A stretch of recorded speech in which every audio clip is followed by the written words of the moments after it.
Hello student, आज हम पढ़ेंगे काफ़ी इम्पोर्टेंट टॉपिक है 9 अक्टूबर से 15 अक्टूबर तक का करंट जीएस। तो आप बड़े ध्यान से एक एक पॉइंट नोट करते चलिए और वीडियो को आप लाइक करना भूल जाते हैं तो लाइक भी कीजिए और शेयर भी कीजिए।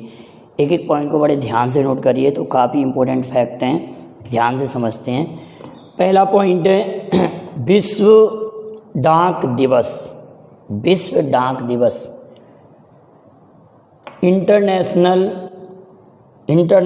Postal union, international postal union या यूनिवर्सल पोस्टल यूनियन कहते हैं जिसको यूपीयू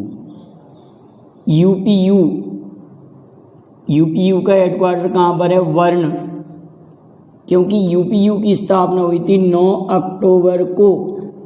तो 9 अक्टूबर को विश्व डाक दिवस मनाया जाता है। आपको केवल एक बात कमेंट करना है कि यूपीयू की स्थापना 9 अक्टूबर को तो हुई थी, लेकिन किस वर्ष हुई थी? ठीक है, किस वर्ष हुई थी यूपीयू की? इसका हेडक्वार्टर कहाँ पर है? वर्ण। तो विश्व डाक दिवस कब मनाया जाता है? 9 अक्टूबर को। 9 अक्टूबर को विश्व डाक दिवस मनाया जाता है। इससे पहले हमने 8 अक्टूबर को क्या पढ़ा था? वायुसेना दिवस। वायुसेना की स्थापना 8 अक्टूबर 1932 को हुई थी। पिछले वीडियो में पढ़ा चुका हूँ मैं, इसको भी पिछले वीडियो में इंक्लूड किया था हमने। विश्व बालिका दिवस। विश्व बालिका दिवस मनाया जाता है 11 अक्टूबर को। विश्व बालिका दिवस मनाया जाता है। और राष्ट्रीय बालिका दिवस 24 जनवरी को। राष्ट्रीय बालिका दिवस कब मनाया जाता है? 24 जनवरी को, क्योंकि 24 जनवरी 1966 को भारत की प्रथम महिला प्रधानमंत्री श्रीमती इंदिरा गांधी ने प्रधानमंत्री पद की शपथ ली थी। उसी की स्मृति में मनाया जाता है। और 11 अक्टूबर को विश्व बालिका दिवस मनाया जाता है। जयप्रकाश नारायण, जिन्होंने संपूर्ण क्रांति का नारा दिया था, उनका जन्म दिवस भी 11 अक्टूबर के दिन ही मनाया जाता है। 11 अक्टूबर 1902 को उनका जन्म हुआ था। 11 अक्टूबर 1902 को जयप्रकाश नारायण, संपूर्ण क्रांति का नारा किसने दिया? जयप्रकाश नारायण। ये क्वेश्चन भी बनता है। अगला क्वेश्चन है विश्व गठिया रोग दिवस, world arthritis day. World arthritis day, विश्व गठिया रोग दिवस। बुजुर्ग पने में या बुढ़ापे में जो बीमारियां होती हैं, जोड़ों में जो दर्द रहता है, उससे संबंधित ये रोग है गठिया रोग दिवस। तो ये कब मनाया जाता है? 12 अक्टूबर को मनाया जाता है। 12 अक्टूबर को मनाया जाता है विश्व गठिया रोग दिवस। विद्यार्थी दिवस 15 अक्टूबर को APJ Abdul Kalam, missile man of India, Orissa में स्थित भीलर द्वीप का नाम कलाम, एपीजे अब्दुल कलाम के नाम पर कलाम द्वीप किया गया है। उन्हीं के जन्म दिवस को 15 अक्टूबर 1931 को उनका जन्म हुआ था। तो 15 अक्टूबर के दिन को विद्यार्थी दिवस के रूप में मनाया जाता। 15 अक्टूबर को कौन सा दिवस है? विद्यार्थी दिवस। जबकि 14 नवंबर को पंडित जवाहरलाल नेहरू के जन्म दिवस को चिल्ड्रन डे बाल दिवस के रूप में मनाया जाता है। ये स्टूडेंट डे है, वो बाल दिवस है, दोनों में आप अंतर करिएगा, ठीक है ना। ये स्टूडेंट डे है विद्यार्थी दिवस, और वो है चिल्ड्रन डे 14 नवंबर। विद्यार्थी दिवस 15 अक्टूबर को। यहाँ लिखा हुआ नमामि गंगे प्रोजेक्ट। तो नमामि गंगे प्रोजेक्ट का शुभंकर किसे नियुक्त किया गया? आपने कॉमिक्स हीरो पढ़े होंगे, चाचा चौधरी। तो चाचा चौधरी को नमामि गंगे प्रोजेक्ट का शुभंकर नियुक्त किया है, चाचा चौधरी को। तो आप कमेंट कीजिएगा कि नमामि गंगे प्रोजेक्ट की शुरुआत कब हुई? नमामि गंगे प्रोजेक्ट की शुरुआत कब हुई? अंतर्राष्ट्रीय ग्रामीण महिला दिवस। अंतर्राष्ट्रीय ग्रामीण महिला दिवस मनाया जाता है 15 अक्टूबर को। ये भी 15 अक्टूबर को विद्यार्थी दिवस। अंतर्राष्ट्रीय ग्रामीण महिला दिवस भी 15 अक्टूबर को मनाया जाता है। विश्व खाद्य दिवस, वेरी वेरी इंपॉर्टेंट पॉइंट है। विश्व खाद्य दिवस आप याद रखेंगे FAO, food and agriculture organisation. FAO, food and agriculture organisation. विश्व खाद्य दिवस, फूड एंड एग्रीकल्चर ऑर्गेनाइजेशन की स्थापना 16 अक्टूबर 1945। क्यूबेक कनाडा में हुई थी, लेकिन इसका हेडक्वार्टर कहाँ पर है? इटली की राजधानी रोम। एपीओ का हेडक्वार्टर कहाँ पर है? रोम। तो 16 अक्टूबर के दिन विश्व खाद्य दिवस मनाया जाता है। आपको मालूम है 16 दिसंबर विजय दिवस, 16 सितंबर ओजोन परत संरक्षण दिवस, 16 अक्टूबर विश्व खाद्य दिवस। एपीओ की स्थापना, फूड एंड एग्रीकल्चर ऑर्गेनाइजेशन की स्थापना 1945 में हुई थी। उसी की स्मृति में 16 अक्टूबर को विश्व खाद्य दिवस मनाते हैं। विश्व प्रवासी पक्षी दिवस वर्ष में 2 बार मनाया जाता है, एक तो अक्टूबर का सेकंड सैटरडे, और ये किस महीने में और मनाया जाता है आप उसको कमेंट कीजिएगा। एक तो अक्टूबर का सेकंड सैटरडे को मनाया जाता है, और पिछले करंट वीडियो में पढ़ा चुका हूँ कि विश्व प्रवासी पक्षी दिवस एक बार और कब मनाया जाता है, ये आप कमेंट कीजिए। एक तो अक्टूबर का सेकंड सैटरडे याद रखेंगे, ठीक। और अक्टूबर पूरे माह को किस रूप में मनाया जाता है, ये भी आप कमेंट कीजिए। अक्टूबर का जो पूरा माह है वो किस रूप में मनाया जाता है, पिछले वीडियो में मैं पढ़ा चुका हूँ, आप उसको भी देखिए। अगला पॉइंट है साहित्य का नोबेल पुरस्कार। साहित्य का नोबेल पुरस्कार 2021 अब्दुल रज्जाक गुरनहा को दिया गया। अब्दुल रज्जाक गुरनहा को दिया गया। ये तंजानिया के राइटर हैं, और इनकी प्रसिद्ध पुस्तक है पैराडाइज।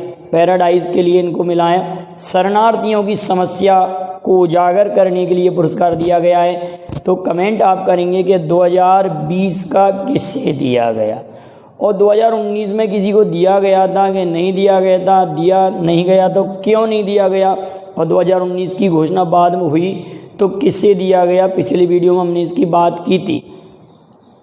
और साहित्य के क्षेत्र का सबसे कम उम्र का नोबेल पुरस्कार, साहित्य के क्षेत्र का सबसे कम उम्र का नोबेल पुरस्कार किसे दिया गया, ये भी कमेंट कीजिएगा। पिछले वीडियो आप देखकर उसको आंसर दे सकते हैं। अब्दुल रज्जाक गुरनहा, एक नाम याद रखेंगे, अब्दुल रज्जाक गुरनहा। और इस पर एक सेपरेट वीडियो भी मैंने बनाया है, जिस पर पूरे नोबेल पुरस्कार विनरों के नाम है 2021 के, और किसी ना किसी ट्रिक के माध्यम से आपको याद हो जाएंगे। गुरनहा तंजानिया। शांति का नोबेल पुरस्कार मारिया रेसा और दिमित्री मुराटोवा। मारिया रेसा, दिमित्री मुराटोवा। मारिया रेसा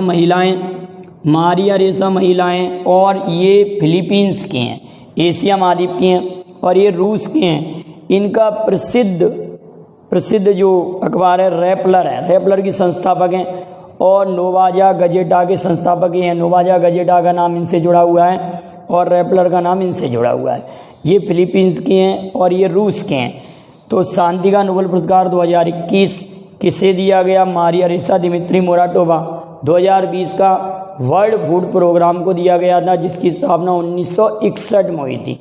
और 2019 का किसे दिया गया, ये भी आप कमेंट कीजिएगा, क्योंकि पिछले वीडियो में पढ़ा चुका हूँ। अगली बात आती युवा। युवा क्या है? युवा फीफा अंडर 17 वुमेन कप जो होने जा रहा है, जो भारत में होगा, उसका ये शुभंकर है। Eva FIFA under 17 2022 women cup जो होने जा रहा है इंडिया में, उसी का ये शुभंकर है। अगली बात आती है जिम कॉर्बेट नेशनल पार्क का नया नाम रामगंगा नेशनल पार्क किए जाने का प्रस्ताव आया है, क्योंकि जिम कॉर्बेट नेशनल पार्क से रामगंगा नदी गुजरती है। रामगंगा एनपी नेशनल पार्क करने की बात हुई है, और इसका जब बना था तो इसका नाम था हेली नेशनल पार्क। हेली, बाद में रामगंगा था नेशनल पार्क, फिर इसका बाद में नाम कर दिया गया जिम कॉर्बेट। अब इसका दोबारा से नाम रामगंगा नेशनल पार्क किया जा रहा है, और ये उत्तराखंड में है। कन्याकुमारी लौंग, आपको समझ में ही आ रहा होगा कि कन्याकुमारी लौंग कहाँ पर मिलेगी, जिसको जीआई टैग मिला है। तो कन्याकुमारी लौंग कहाँ पर मिलेगी, जिसको जीआई टैग मिला है? तो आप कहेंगे कन्याकुमारी भारत का सबसे दक्षिणी स्थल है, तो ये तमिलनाडु में है। ये कहाँ पर है? तमिलनाडु। और करप्पुर कलमकारी पेंटिंग और कल्लाकुरुचि की लकड़ी का नक्काशी, ये भी तमिलनाडु राज्य को जीआई टैग मिला है इन दोनों के लिए, ये भी याद रखेंगे। अगला पॉइंट है गुरु घासीदास नेशनल पार्क। गुरु घासीदास नेशनल पार्क लिखा हुआ है, गुरु घासीदास नेशनल पार्क। और एक पॉइंट और है उसी के साथ साथ, उसी में तमोर पिंगला वन्य जीव अभयारण्य, तमोर पिंगला वन्य जीव अभयारण्य, इन दोनों को टाइगर रिजर्व के रूप में सम्मिलित किया गया भारत के नए टाइगर रिजर्व में। इन दोनों का संबंध छत्तीसगढ़ राज्य से है। किस राज्य से है? छत्तीसगढ़ राज्य से है। अगला इंपॉर्टेंट पॉइंट है आर्यभट्ट पुरस्कार। भारत सरकार, भारत द्वारा जो दिया जाता है, भारत की संस्था है एस्ट्रोनॉमिकल ऑफ इंडिया, उसके द्वारा ये पुरस्कार दिया जाता है। तो किसे दिया गया? जी सतीश रेड्डी। तो आप कमेंट करेंगे जी सतीश रेड्डी कौन है? और भारत का रॉकेट मैन ऑफ इंडिया किसे कहते हैं? रॉकेट मैन ऑफ इंडिया किसे कहते हैं? ये भी आप कमेंट कीजिएगा। अगला पॉइंट है आईएफसी, इंटरनेशनल फाइनेंस कॉरपोरेशन ने भारत में नया प्रमुख किससे नियुक्त किया गया है? तो वेडी वर्नर को, वेडी वर्नर एक महिला हैं, इनको नियुक्त किया। ये नाम आप याद रखेंगे। T20 में 400 छक्के लगाने का रिकॉर्ड अभी हाल में ही किसने बनाया है? ये पहले भारतीय और एशियाई बन गए हैं। इनका नाम है रोहित शर्मा। T20 में 400 छक्के, टोटल 400 छक्के लगाने का रिकॉर्ड। और ये किस टीम से रिलेटेड है ये आप बताएंगे। अगला है मॉस्क्यूरिस RTS ASO01 RTS.S, ये किसके नाम है? तो मलेरिया की प्रथम वैक्सीन का नाम है। मलेरिया का प्रथम वैक्सीन है। मलेरिया अफ्रीकी देशों में काफ़ी मात्रा में फैलता है। ये परीक्षण के बाद अफ्रीकी देशों में इसका परीक्षण हुआ, उसके बाद में इसको परमिशन दी गई है। तो मॉस्क्यूरस RTS ASO1 RTS.S ये क्या है? मलेरिया के लिए क्या है? वैक्सीन का नाम है, मलेरिया की वैक्सीन। ठीक है। अगला बोतल बंद पानी प्रतिबंधित किया है, किस राज्य ने किया है?